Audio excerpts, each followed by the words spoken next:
Hello and welcome to THF Conversations. On this Manufacturing Day 2021, it is our great pleasure to bring this THF conversation focused on maker mindsets out to you. I'm Cynthia Jones, and I'm a General Manager of Innovation Experiences at the Henry Ford. I get the great opportunity of leading programs for Henry Ford Museum of American Innovation, as well as a partnership with Ford Motor Company at the Ford Rouge Factory Tour. And today I'm your host for this incredible conversation. For those of us who might be unfamiliar or new to us with the Henry Ford, we're located in Dearborn, Michigan. We're a globally recognized destination with this incredible collection of over 26 million 2D and 3D artifacts that look at America's traditions of innovation, ingenuity, and resourcefulness. We have unique venues, including the museum, as I said, Museum of American Innovation, Greenfield Village, our outdoor living history experience, the Ford Rouge Factory Tour, an incredible research center. We also have a TV show, Innovation Nation, and we're very proud to be the home for the Henry Ford Academy, which is a public charter high school right here on the grounds of our museum campus. We have currently over 500 students in our academy. And that's really important to us because for over nearly a century now, the Henry Ford has been really leading, teaching about these lessons of the past to connect to and inspire our next generation of innovators, inventors, and entrepreneurs. So today we're super excited and honored to host a distinguished panel of experts from Stanley Black Decker, Herman Miller, and Ford to talk in our conversation today about these important ideas of what it takes, what are the maker mindsets, what are the habits and actions of innovation that are driving creativity and are driving progress in modern manufacturing. So we'd love to thank our partners at Stanley Black Decker for giving us this opportunity today, helping bring this panel together to reach out to everyone during this amazing manufacturing day. So before we move into introducing our panelists, we have a quick bit of housekeeping. If you have any questions for us or for our panelists, please put them in the Q&A feature that's at the bottom of your Zoom toolbar. We're going to do some introductions, then we're going to have a conversation, and then we'd love to answer some of your questions too. So please drop those into the Q&A feature. And now let me move on to introducing our speakers. And today's first speaker will be Gaynell Swan. Gaynell is an incredible, vivacious person. I can't wait for you all to meet her. She's the Vice President of Margin Resiliency and Performance of the Hand Tools, Accessories, and Storage business within Stanley Black Decker's Global Tools and Storage segment. She leads a cross-functional organization in the development of optimized business processes, integrated strategies, and tools to drive cohesive decisions and actions that achieve growth and margin goals for long-term sustainability. Larry Caglio is the Vice President of Tailored Studio at Herman Miller. Larry joined Herman Miller in 2000 as a senior engineer in systems product development, and he became a core team leader in new product development in 2014 and director of the new product development in 2015. He develops and launched several successful programs before moving into his current role as VP of the Tailored Studio. And our third panelist today is Sandy Ferschy. She's the Global Innovation and Design Executive and Director for D Ford Detroit for the lab. Her career has focused on inventing the future, bringing forth new possibilities to elevate customer and business value, and transforming how work is done. She infuses human-centered design into organizations and aligns that with business strategies. Sandy cultivates environments that empower both individual and organizational transformation. So as you can tell, it's an incredible panel today. I look forward to this conversation. Thank you for joining us. And we're going to dive right in. Gaynell, can you start for me?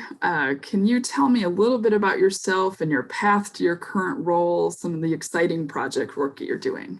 Oh, absolutely. Thank you, Cynthia. And again, I am thrilled to be here with Stanley Black Decker's sponsorship of the THF Conversations and to be on this great panel with both Sandy and Larry.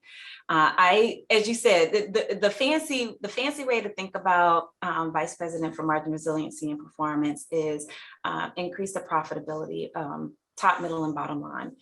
For business growth and sustainability long term. I actually joined Stanley Black Decker 2.5 years ago, leading our engineering organization for our storage solutions business, and have since transitioned into this role. I have a very colorful path to getting here. But my background stems from, graduating from Tuskegee University with a bachelor's degree in electrical engineering, and then a master's in electrical engineering from Georgia Tech, joining the Ford Motor Company. So Sandy and I have that Ford connection there. As a product design engineer, I started focusing in product design in the electrical and electronic systems space, but then transitioned over my tenure with Ford Motor Company through competitive analysis and value engineering. How do we get better? How do we do things better? How do we look at our competitive products to learn lessons from what they've been doing to make our products more better, and driving quality is job one across the Ford platforms. And then moved into a transition to production for new model launch in our manufacturing facilities.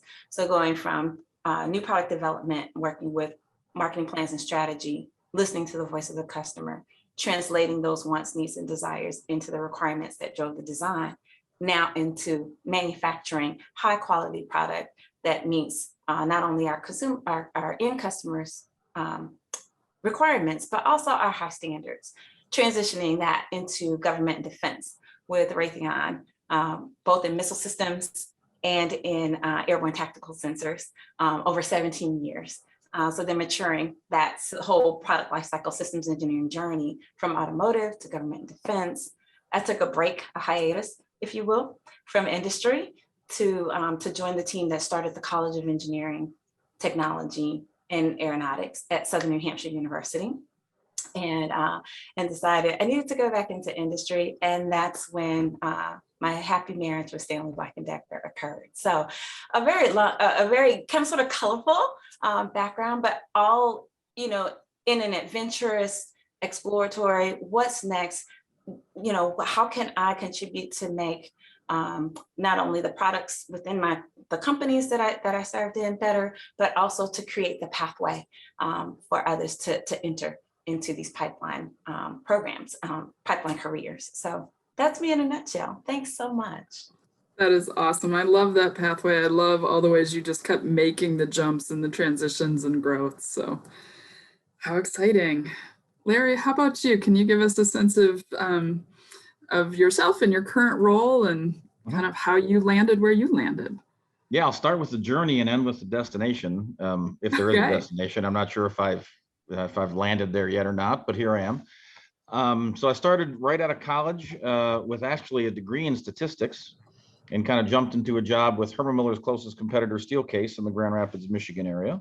Spent about 6 years there, bounced around various kind of roles, landed as a mechanical designer, and kind of built on that to take a job with Herman Miller in 2000 as a new product development engineer. Right. And then through my path there, I spent about 6 years working on new product platforms, growing into being kind of a lead engineer responsibility.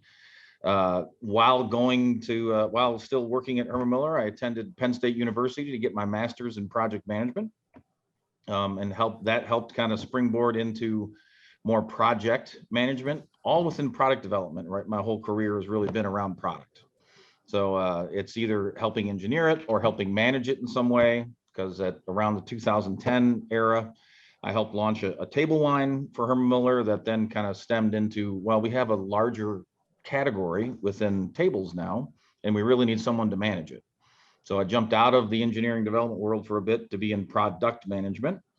And then, what that gave me, I think, was a really good sense of how do you listen to what your customers are asking you to do, and then bring that back and implement that into some of the products and projects that you undertake, right? Because project portfolio management is always something we have to keep our eye on. Are we answering the market enough while we're spending resources on innovating to get to where they're going to land at some point? So it's a delicate balance of making sure you're listening to both and appropriately using resources. So was able to kind of build on that, come back into what we call a core team lead, which is managing new product development initiatives from the market facing side, from the design and development side, from the operations side, financially responsible for it. So you kind of become the curator of every project we launch and make sure it's successful. In that, and still kind of using my ear to listen to what the market's asking for, there was something of a growing need in our industry to be able to offer that service of the product development to clients who are looking to do a totally custom outfit for their space.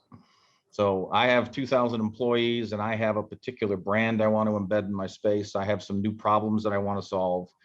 We partner with them to develop products with them, right? So that's kind of the tailored studio role that I'm playing right now, which is bolted onto our custom capability. So it's been a bit of a journey, right? Always around product. I keep asking myself, am I content or complacent? And I continue to be content, right? And every 3 or 4 years, I've found something new and interesting to learn and grow in at Herman Miller, and I don't think it's over. It's awesome. I love that content or complacent question. It's a really good one. Mm-hmm. Sandy, how about you? I know you're someone who loves stories, and I would love to hear yours. Thanks so much, Cynthia, and really thank you for inviting me to join you all today. I'm really happy to be here with you all and just really look forward to sharing together. So lab director for D4 Detroit, focus on human-centered innovation. It's a really exciting space to be in. And I've been at Ford for the last 6.5 years, architecting, building, and creating Ford's capability in this arena. So it's been quite a journey, but how did I get there? So after about 17 years in New York City, working across numerous industries as a design leader, I was really struck by the opportunity to help apply my experiences to automotive specifically. I got an insider scoop having done a consulting project with another automotive company. And automotive was and still is seeing disruption everywhere. And also probably a bit further behind in digital transformation than many other industries. And my whole career had really been steeped in digital transformation and inventing what's next. From early design of mobile phones to streaming services, accessing content from these mobile devices. I know these things sound really commonplace, but there was a time when they didn't exist. And I had the opportunity to work on those, and people would say things like, why would you want a camera in your phone? And why would I want to watch a TV show on my phone? But as we know, things evolve, technology has evolved, and new experiences have been unlocked as a part of that. So what Ford really spoke to me as my next step, because of really, I'd say, its purpose, legacy of making mobility accessible to all. So that was quite an exciting, I'd say, call to action for me. It was because of that experimentation that they were signaling to the world. It seemed like eager to invent what's next. They weren't resting on their laurels, and looking at things that didn't exist yet in new products and new parts of the business. So they had some very targeted experiments in the mobility space. And since my career has really been focused on designing what's next, or what didn't exist yet, it just really spoke to me. And really started with, in my career at Ford, it's been about building from scratch, architecting what this could be, starting with just a few folks, designing a nimble organization, because starting something from scratch is a design project in and of itself. How do you want to work? So we really just identified some key projects to get started, some initial design practices, facilitating the works and facilitating our work and teams with new tools, and really growing from there to establish a strategic and differentiated capability on that front. So now it's a global organization.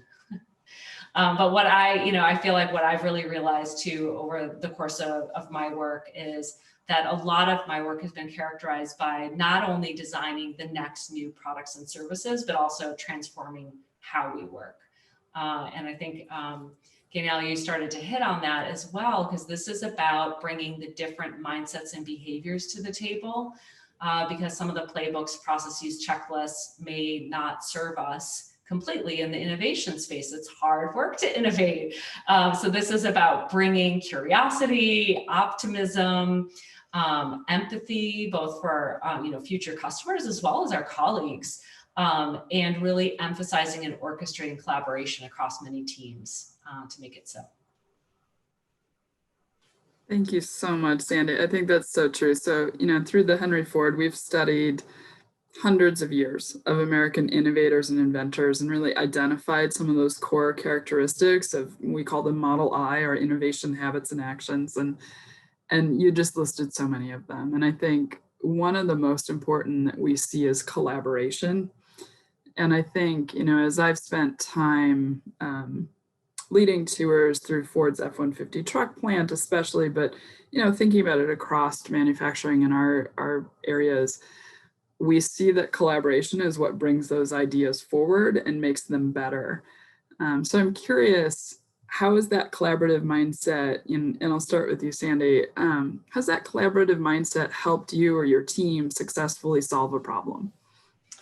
Great question, because it takes us every day, a deep collaboration. So I'll share a little bit of a story around a recent product that we just launched, 2021 F-150. I had the great pleasure of working on that over the last several years. And that took a lot of expert collaboration across the entirety of Ford. So this is, marketing, design, connected services, manufacturing, finance, communications, and that to get to a winning solution requires actually quite a bit. So I'll talk a little bit about the rigor behind that. So some of the observations when we were going in to create the next generation F-150 at that point in time. So first of all, it is the most popular selling vehicle in America. So starting a program knowing we can't fail on that front. We certainly want it to continue to be the best selling vehicle in North America. So what is it going to take? And this high degree of collaboration to get to the winning solutions is really important. So we start our process by doing a lot of observation. I can hit on this a bit later, but what we noticed in spending time with people is that, for example, they not only use the bed of their truck to haul tools and supplies, but they're also using generators for power tools and other appliances in the backs of their trucks for a variety of purposes. And I recently heard one of our team members across Ford describe it as you name it, they're charging it, like a crock pot, tools, TVs. And so, we pay attention to those things. And we also found that people were really doing work and other family activities around the bed. And this is day and night. Again, power tools on the job, tailgating, preparing food, organizing games at a campsite. So this really became kind of an exterior hub. So we eventually created built-in electric power on board for all these purposes. And we improved exterior lighting for those early morning and late night activities kind of around your hub. And we also created a workbench or a tailgate work surface. This is to add in additional details for what people are actually using their workbench for, the tailgate for, with built-in rulers and places to attach clamps, store pencils and tools. And so it really becomes like your little workshop space. And we watched people do all sorts of things inside their vehicles as well. They're, it's kind of like their work and collection hub. So again, we're looking at a variety of ways in which we could serve customers. So overall, there was nothing gimmicky. It was about simple, robust solutions, and with a purpose, and really aligned to these customers' value. And so, like, how do you make those ideas happen? First of all, you have to choose where to focus. You may or may not be able to deliver everything you observed or every idea you came up with. But we had all these concepts, and we had confidence around how they could be orchestrated together to improve people's lives. And we really wanted to pursue those best possibilities. So eventually, more and more teams get involved in delivering that. I mean, as you can imagine, Ford is an enormous enterprise with lots of subject matter experts. And so this is about getting engineering involved in committee. And what we found was that when we could share more about what customers are trying to do, like, and why they were trying to do it, and set that context, that everyone became invested in finding the right solutions. So while we might come up with scrappy little prototypes to express, well, this might serve their need, we do need everyone to participate to come up with a solution that really kind of hits that sweet spot. Hopefully you're all kind of familiar with that: desirability, viability, feasibility. It's like all those things do have to come together. We can't create something that's so expensive to produce that nobody's going to buy it because it's too much. And so, we're looking at bringing that sweet spot together, and that's the kind of collaboration we're working towards, because we say, okay, well, this sketch, maybe it was a little bit too fanciful, but how could we deliver something like that does fulfill the need? And so, again, developing that strong understanding of what that need is, and then working together, again, like side by side or virtually, kind of around that discrete problem and challenge, and coming up with the best possible solution that we could deliver to customers.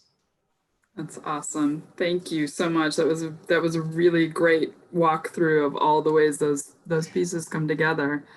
Gaynell, how about for you? Is there, I know that you're just a natural collaborator.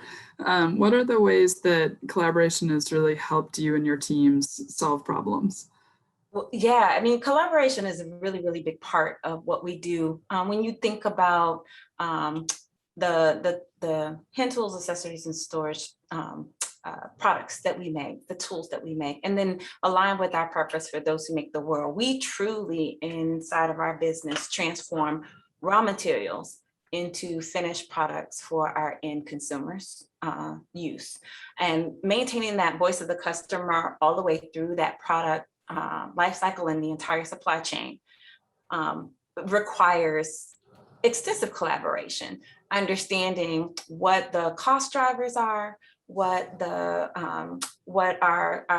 retailer, how to meet our retailers' needs at the same time we're meeting our end users' needs, because the ultimate user of the tool or the storage or the accessory, the business end of our power tools, matters. And so collaborating across that entire space, not only in our supply chain organization, but with our global ops, our manufacturing, how do we build it better? How do we create, how do we work together to identify, optimize manufacturing process solutions and automation in those spaces to increase our capacity to be able to deliver to meet the demand. It's been a really interesting 2 years in the company in this crazy VUCA environment that we've been seeing, and so that collaboration from the raw material mined from the ground all the way to the delivered product, and all of the organizations, functional organizations, from the engineering, product design engineers to our product marketing organizations, to how we bring our tools to market from an e-commerce and a commercial partnership perspective, how we support our distribution channels as well. All all of that comes into play, and even how we work with and align and collaborate with our finance organization so that we're making the right decisions based on the data that we have available, unlocking those enablers to help us garner the insights from the data to make those better decisions. And to Sandy's point, not in individual silos, but as a collective, cohesive team to move our business forward. It are all examples in how we've in the space in my team, how we collaborate across the entire business. Awesome. Thank you for bringing that together. I know that data is one of those pieces for you that I think is really critical. And I know you spend a lot of time focused on that. So that's great. Larry, can you move us from this kind of, I know that with the Tailored Studio, you're collaborating direct with your customers, really solving directly for them. Mm-hmm. What's a way that you apply empathy in that situation? How do you use that habit and action of empathy with your customers to get to these solutions? I'd say the best way that you can bring empathy to, well, let me back up one step. The customers we work with are not furniture experts, right? They don't design and develop furniture. So the best thing we can do is kind of absorb what specifically are you asking for and what generally are you asking for? And can we put ourselves on your side to get you where you want to go, but not always answering your direct question, right? We have clients come to us all the time saying, I have this widget and I want you guys to create that for me. Can you do that?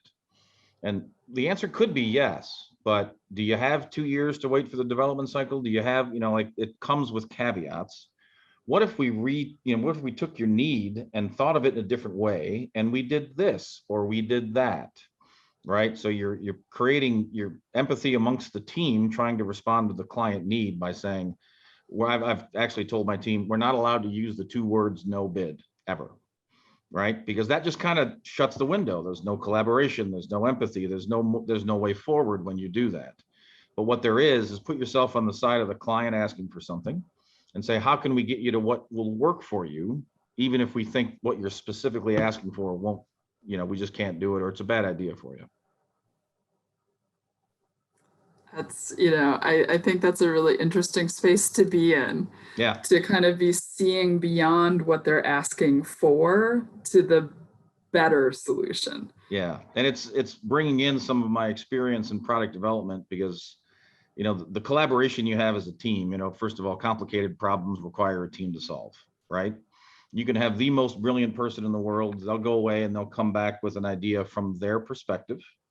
But I find myself as a project lead often in the position of just being a negotiator, right? I'm trying to say, hey, engineer, I know you want it to be that strong with that material, but if we lighten the gauge of the metal a little bit, you think we could do this because the designer will be a lot happier and so will the finance guy because it's cheaper, right? And then, hey, we're not quite hitting the market with that function, engineer, that you're baking in there. Can we have that mechanism do something slightly different because the market's really asking for that? So it's in the negotiation of all of those different voices, not just a crop of engineers or designers, but that cross-functional voice.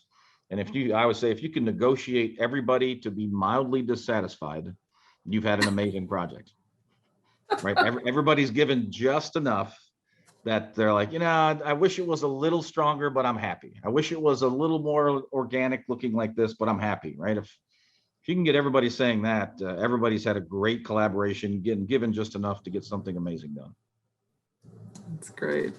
Okay, now I saw you smiling at that. Is there pieces of that resonated for you?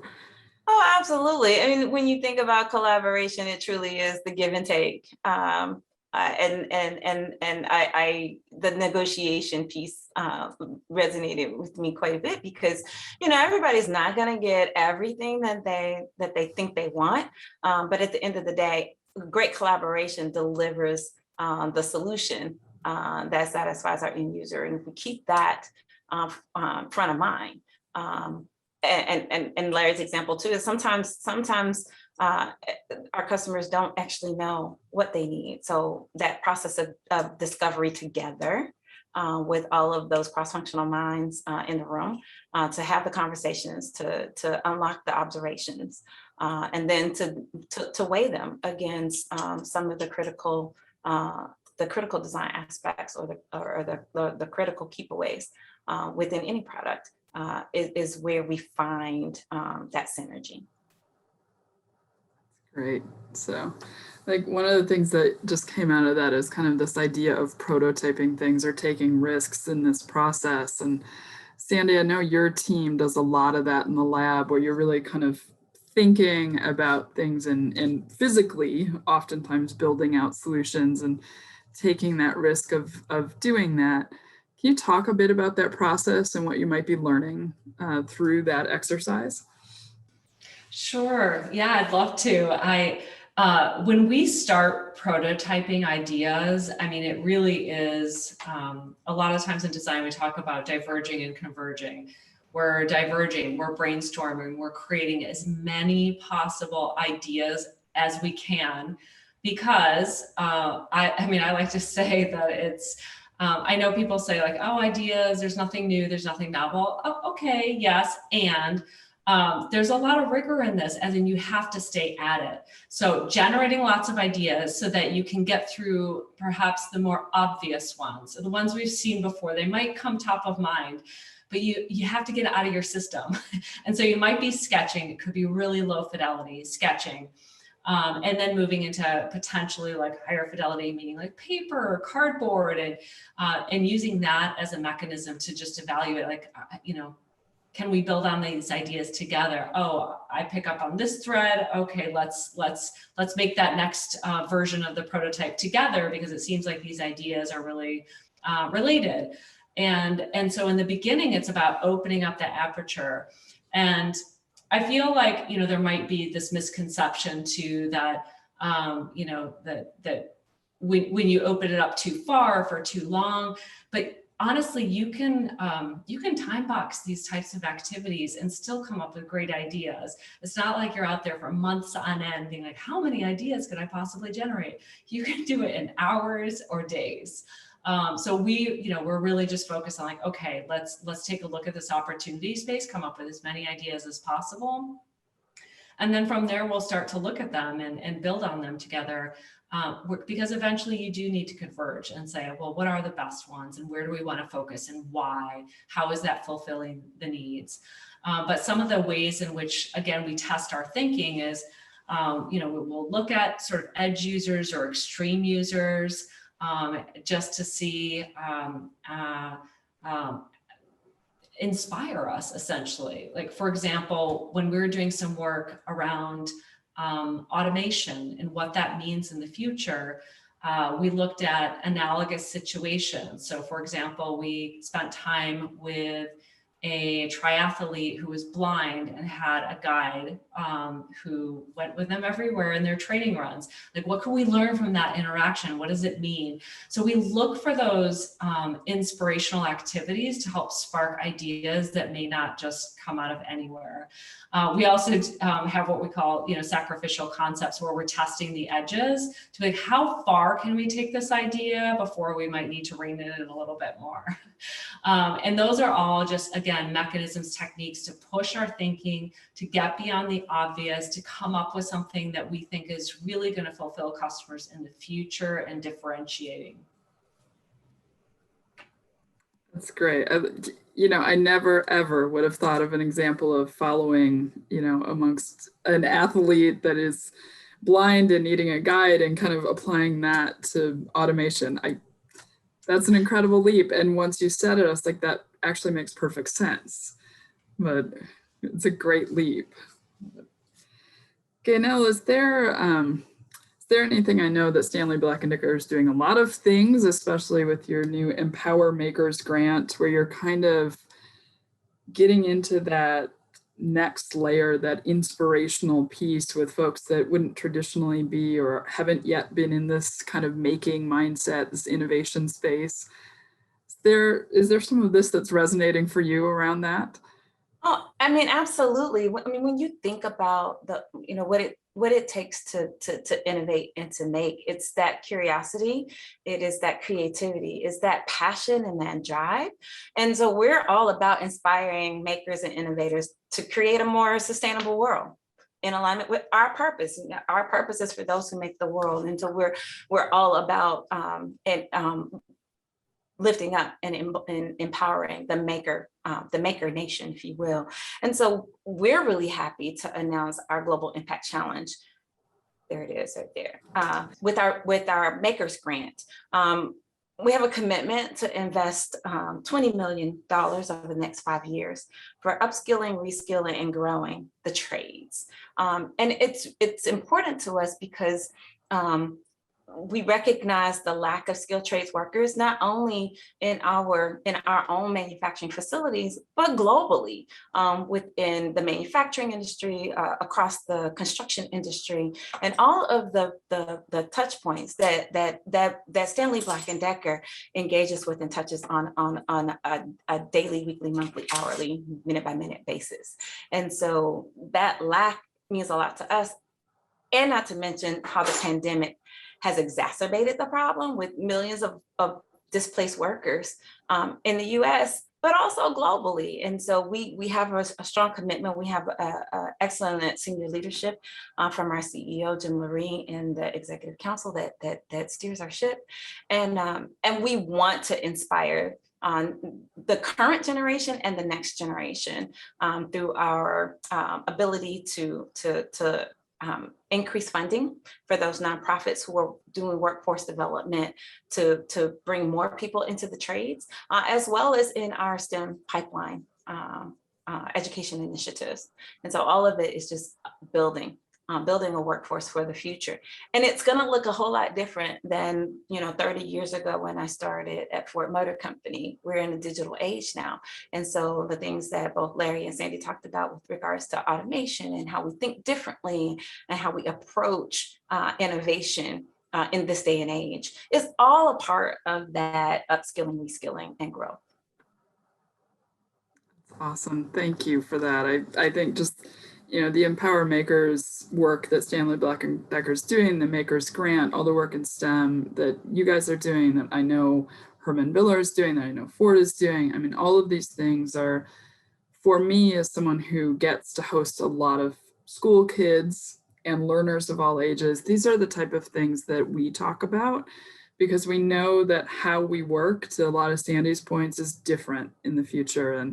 And I think on days like today, on Manufacturing Day, we tend to think of manufacturing in an old-fashioned way, which is why we really thought it important to listen to all of you who are real leaders in this area and hear these creative ways that you all work, because I think it's exciting opportunities that are out there. So thank you for the work that Stanley Black Decker is doing, and then all of you are doing to help encourage the next folks in the pipeline.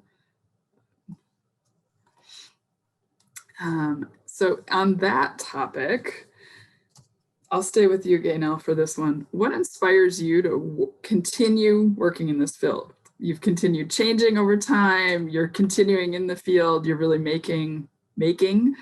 What advice do you have for folks who might want to jump in? Jump. Just to keep it simple, jump. I am inspired by our purpose. Stanley Black Decker, really, for those who make the world, we have seen in our manufacturing ranks and in our construction industries and across the board in the industrial space, in automotive, with the work that Larry's doing at Herman Miller. We support, we are the essential businesses and the organizations that help keep our world moving. We need more. Not only do we need more skilled trades and people coming into the manufacturing industry writ large to bring these amazing products to life, but we also are creating environments within our corporations that provide, true living wages, true opportunities for growth, fulfillment in doing something that, building something that makes a difference for people. We create tools and equipment for those who make the world across our global tools and storage, security and industrial business segments. Sandy's an automotive, Ford Motor Company. We make automobiles that keep people moving so that all of us can get to where we need to go. And Larry and Herman Miller create solutions in our workplaces and beyond that allow us to be able to do the work that we do to make the world not only a better place, but hopefully in a sustainable way. And the inspiration comes in unlocking how we do that better, how we do that more efficiently, how we do that more successfully for the next generations. And honestly, I want to see my son's great-great-grandchildren enjoy the progress and the fruits. And so we can't get complacent and stop. We have to continue to build. And we're in a unique age at this point where we're combining kind of sort of pure manufacturing with Industry 4.0 and digitization and delivery and data to get better faster. I love that. It's a beautiful summary. And I think the get better faster is what all of you are focused on, which is pretty awesome. Larry, you're really in this world of the making and doing this hardcore work and solutions. What inspires you to keep doing it? And what's your advice? What's your recommendations for folks who might want to reskill or enter or upskill into this area? My advice would for sure be jump, the same, right? And I'd say when you do, I'd say the ones that really help move the collaborative maker experience are those that can see the path, not the trees. So Simon Sinek had a good little analogy where he's like, those that ski through the trees, when you see the trees, guess what you're going to do? You're going to hit the tree, right? But if you can see the path, you make your way through the trees. And I work with a lot of folks who are amazing at pointing out obstacles. And there's value in that, but what the collaborative experience to help move things forward really is founded in is when you identify that obstacle, give me 3 ways to get around it, right? And then we can all come on and help figure out what might be the best path forward to get around that obstacle. So if you're going to jump into this, always keep in mind your ability to not only identify obstacles, risk, issues, problems, but then figure out a way to get around them. Right? Because that's what's really helpful for the team. It's not helpful necessarily to just have a bunch of people saying, well, you can't do that. That's not going to work, right? Sometimes you might feel like you're part of the collaborative experience because you're identifying the risk and there's value in that, but you really need to see the path through the trees, right? And if you're in my current role, Herman Miller's mission statement is essentially inspiring designs to help people do great things. So not only do we have to create an environment within Herman Miller to create those good things, but we're trying to create a space that people want to come to be inspired, to relax, to let their guard down, and be their best self and see the path through the trees. So it's interesting to create that same experience for the teams I work with within Herman Miller, while then listening to specific client needs to help them get to the inspiring space where they want to work. Great. All right, Sandy, what do you want to build on? Jump. Well, that was all.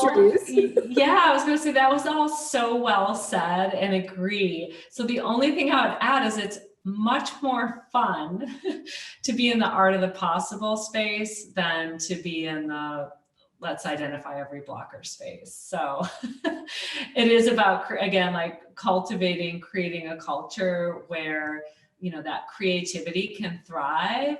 And that we see the possibilities and focus on that versus all of the challenges and constraints, which can be quite draining. So I'd say go for the fun. And I'd add that's what I didn't answer the question. That's what keeps me in it, right? It's a little like hiking and getting to certain plateaus and enjoying the view and moving on and doing it again, right? It's always, what's the next possibility? What's the next thing to conquer? What's the next new thing?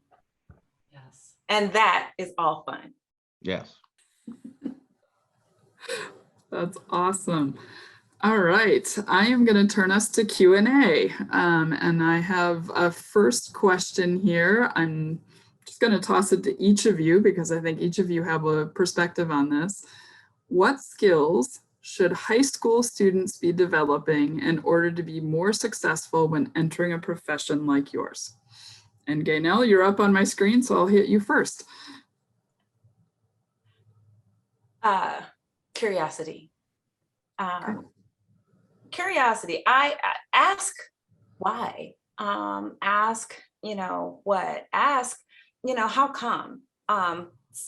Seek to ask, yes, for clarity, but also to unlock that art of the possible that Sandy talked about. A lot of times we, especially in high school, and I think of the high school curriculum, it's like, okay, so it's very structured and regimented, but make your innovative mindsets, challenge the status quo. And challenges doesn't have to be this hard thing.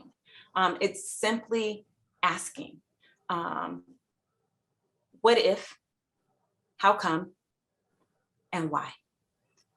Cultivate that curiosity as you continue to matriculate through high school, and you're flexing that innovation muscle. You're flexing your brain to think differently about what could be possible, as opposed to sitting in what is delivered to you, what's easy.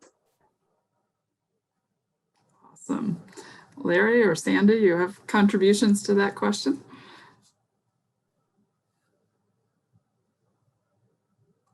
All right, I'll jump in. Yep. I would say the types of skills to really hone, and these aren't classes, but building on what Gaynell was discussing, this is about critical thinking skills, problem solving skills, collaborating together to solve those problems, and really cultivating creativity, which I feel like is unfortunately lost a lot, especially as children progress throughout their educational system. And also communication, like the art of communication. This is about, written, verbal, persuasion, influence, emotion. I feel like that toolkit will really serve one well to step into this workforce. And I think just bringing a growth mindset of what else I can learn. I'll build on the communication side a little bit before I jump into my answer. That's key, I think, right? I mean, if you can come in and be a world-class top 10 in your class engineer, but if you can't distill that down into layman's terms and properly communicate to folks your ideas, it's going to get lost, right? You're going to be less of a maker collaborator, more of a technical lead. And we need those too. That's awesome. But I'd say really to get into that kind of maker headspace, the word that comes to mind for me is balance, right? And balance across many different things. So balance of your left and your right brain, right? I mean, I know I have 2 daughters, and as they work their way through elementary school, it's all about spelling tests. That's all very left brain, right? So just see it, memorize it, learn it. And then your real success is when you can tap into your right brain and flex back and forth between the two. So be a little bit technical, but use that technical skill in a creative way. I mean, if you think of the example Sandy gave about, observing guides for triathlons, if your headspace isn't open to that, you wouldn't think to use that and reference it to a product design, right? So if you don't have that balance of a technical timeline, yada, yada, but also freeing up some space to be collaborative and crazy, and then you never know when you can find something that will apply to what you're trying to go after. Awesome. Those are great answers. And I just tucked a lot of that into my head so that when I talk to educators and I talk to parents, I'm going to reference a lot of what you all just said. That was great. I'm going to go for some specific questions for you. And Larry, I'll toss to you first. So I know Herman Miller has been really kind of redesigning workplaces as your customers are kind of rethinking what work is in the future. Mm-hmm. We've all really kind of embraced this world where we're working in this home-based or hybrid model. What insights do you guys have? What can you share about what you see is coming as kind of the future of work? The future of work is collaboration, right? I think if you think of the 80s and the 90s, and we misappropriated panel systems to create these individual little cubes, right? But that became the norm for work, right? So you go to work essentially to do your work, put your head down, be quiet, get your work done, right? And we're really learned throughout this pandemic, we knew it before, but it's really reinforcing it for the rest of the world, that you want heads down work, you should go be alone, right? Your tools and technology allow you to do that. So go do that at home, go do that at a coffee shop, go do that somewhere else. You come to work for collaboration. So I think you'll see spaces evolve a lot away from the individual work points into shared work points for when you need some kind of, midday heads down work. But for the most part, it will be supporting that collaboration.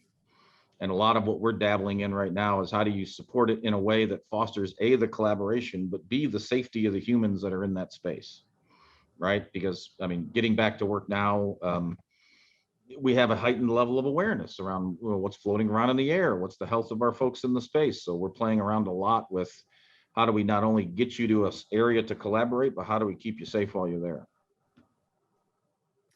Great. Sandy, I know you're doing a lot of work at Ford about, kind of changing how people work. You're a mobility company, not just a vehicle production company. It's all sorts of game changers that are happening. What are the values that are helping your team, your employees stay centered on that and future focused? Yeah, so, well, Ford's real purpose is to build a better world where every person is free to move and pursue their dreams. And so with that as a guiding purpose, it's incredibly inspirational. So, we're bringing forth values around being able to zoom out, understand the human condition, the systems at play by which we're trying to design.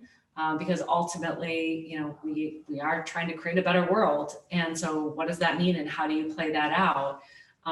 What does it mean to design for equity, which is particularly important because if we are going to change the status quo in a world, or especially in North America, where there is white supremacy, and that's kind of embedded and ingrained in all of our systems. So to design a better system is to design a better system. It actually takes intent, focus, and commitment. And so bringing these mindsets to the table to really help move us as a world, as a company, to create the right products and services that are truly accessible to everyone, feel really critical for the future. I feel like in addition to some of the other things I hit on earlier. Those are great. Thank you so much for that perspective and kind of that zoom out, zoom in. That was very powerful. Okay, now I'm going to key off something that Sandy just said about kind of creating this world that's more equitable and open and empowering. I know that's something that you care a lot about, that you're very passionate about, that your direct work is contributing to. What are the ways that you think, beyond the Empower Makers grant, what are some of the ways that you're bringing this empowerment and equity into your spaces? Oh, I am fortunate to sit in a seat where I get to interact across the entire SBD enterprise inside the company, but I also have relationships in the community outside of the company, and then making those connectivities. It's really important to me. For example, I serve on the Baltimore and Ohio Railroad Museum board. And it's another example of it's the birthplace of American railroading and innovation in our country, and continuing to support the workforce development initiatives through that organization in communities that are underrepresented to help start making those changes that Sandy talked about. And we know we have lots of disenfranchised communities in our nation. How do we, on purpose, focus on building that capability, that capacity, those improvements to change that the impact of systemic racism over decades and decades of our nation's history, but move it forward in a positive way that improves not only this nation, but also the world. I look for those partnerships and those relationships in everything that I do, in being who I am as a person, but also being an ambassador of Stanley Black Decker. Awesome. Larry, anything you want to contribute on that theme? Kind of back to the, kind of helping people do great things at work. I think it's not just in general. I think collaboration that we're fostering at our place. I think you see it in some of the, I'd love to share some of the products actually we've been working on to help foster that in that open collaborative area. And if you zoom back out again, I think we touched on it with the living wage, where, a large portion of what we sell is really height adjustable table bases. And it's very easy to go to different countries of the world and find one that's made cheaper. But if you follow the day in the life of a human, kind of, from start of raw material to parts in a box, Herman Miller, which I love about Herman Miller, is just not willing to live with not being able to support the living wage for those folks. So we make everything in regions of the world that support a living wage, and that means that we're not always as cost competitive as we could be. But in that macro sense of zooming back out again and focusing on making the world a better place, that's one of the probably seemingly small things we do, but it's part of it's ingrained in what Herman Miller is doing. Many of the things Herman Miller is doing to make the world a better place. All right.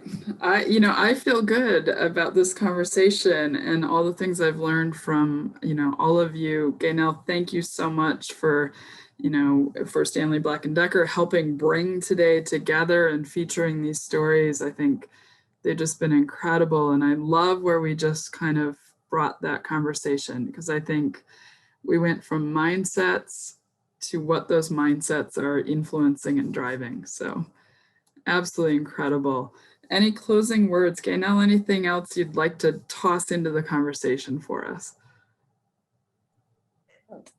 Only to thank you, Cynthia, for facilitating this phenomenal panel.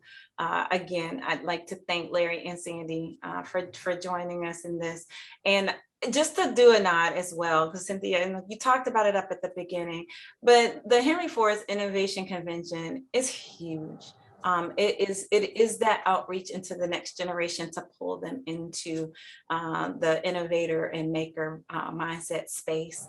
And so I just want to turn it back to thank you and the Henry Ford for all of the work that all of you do every day that helps us make this kind of connectivity happen. So thank you.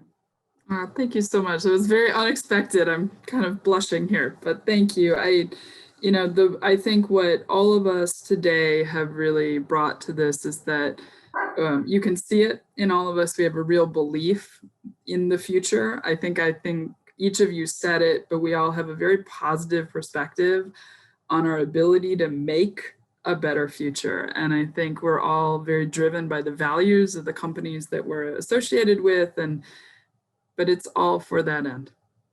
It's all for these next generations. It's the next generation, it's that workforce of tomorrow. So, and to all of you who've been watching today, I hope this has really brought you some hope and some inspiration, some really good tips. I know I wrote down lots of quotes from our speakers today and things that will be popping back up for me. So, and I'm left with this: just jump.